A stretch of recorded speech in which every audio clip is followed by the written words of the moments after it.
এবং দেশের মানুষ যখন সবাই একসাথে কোনো ন্যায্য দাবি রাখে তখন সেটা একটু হলেও মাথায় আনা দরকার যে সেটা ফেলে দেওয়ার মতো না। তো আমরা আমাদের যে ভাইরা যে বোনগুলো মারা যাচ্ছে, যে ভাইরা মারা গেল, দেখেন যদি আপনি সুস্থ স্বাভাবিক মানুষ হন আমরা রাত্রেবেলা ঘুমাতে পারবেন না।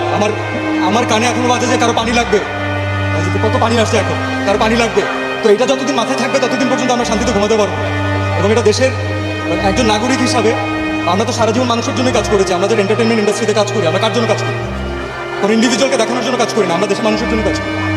তো আজকে তাদের যে ছাত্ররা, যারা ইয়াংরা, যারা হচ্ছে আমাদের মেইন অডিয়েন্স, যাদের আমাদেরকে প্রয়োজন, আমরা যদি তাদের সাথে না দাঁড়াতে পারি তাহলে আসলে কেন কাজ করবো? এর থেকে কাজ না করা ভালো, অন্য কোনো কিছু করা বেটার। আমার নিজের বাচ্চা আছে ভাই, আমি জানি যে আজ থেকে 10 বছর পরে, 15 বছর পরে, 20 বছর পরে ও একদিন এই ব্যাপারে জানবে এবং ও একদিন আমাকে কোয়েশ্চেন করবে যে মানে তুমি কি করছো। তখন আমি বুকুচু করে বলতে চাই যে না, আমি কিছু চেষ্টা করছি। So definitely I am with the students.